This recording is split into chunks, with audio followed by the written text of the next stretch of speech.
represent Inwood and Washington Heights and Upper Manhattan. And I'm here because my district is one of those districts that has the most to lose, with the highest number of rent-stabilized tenants in the state of New York.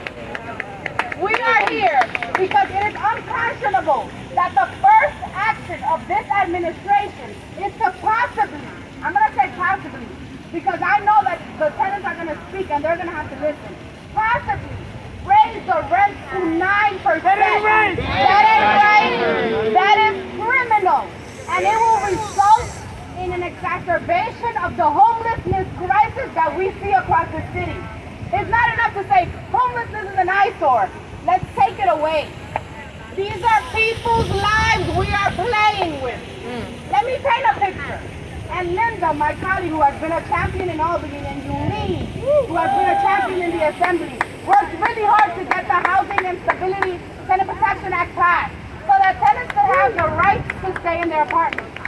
But all of that work and all of the work of the advocates is for naught if people will receive a rent increase. We can't afford to live in this city if you're a working class New Yorker.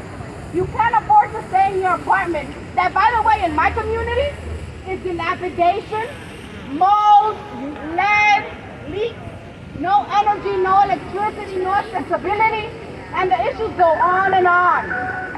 We have a tenant court with no lawyers to help our tenants. We have an eviction moratorium that has been lifted across the state, and we have an ERAP program with no new money in it. Shame. This is a shame. This is a shame in the richest city in the world. But it is also criminal for tenants to have nowhere to turn and nowhere to go. So our demands are clear. We need a rent rollback. Because our communities are still suffering in this pandemic, and we cannot move forward with rent increases at this time. It is impossible for families in our communities to pay their rent. We can't say to the children in our schools, go to school, learn, and be the future, if they don't have stable housing, if they're relegated to homeless shelters.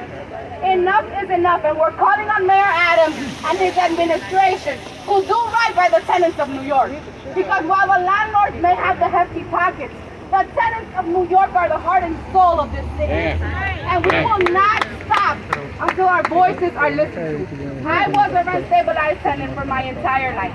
I know what it's like to go to eviction court with my immigrant mother. I know what it's like to be blacklisted. And the reality in our communities this reality continues to persist. Enough is enough. I'm going to say in Spanish really quickly. Nuestras comunidades no pueden aguantar un aumento en la renta. En este momento, nosotros tenemos la responsabilidad de asegurar que los inquilinos se puedan quedar en su casa. Le hacemos un llamado a este alcalde, que escuche las voces de inquilinos, como los inquilinos que yo represento en Washington Heights. En medio de una pandemia, levantar las rentas significa que nuestras comunidades van a ser desplazadas.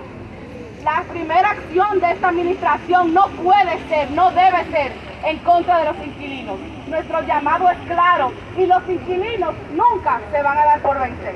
Gracias. Thank you.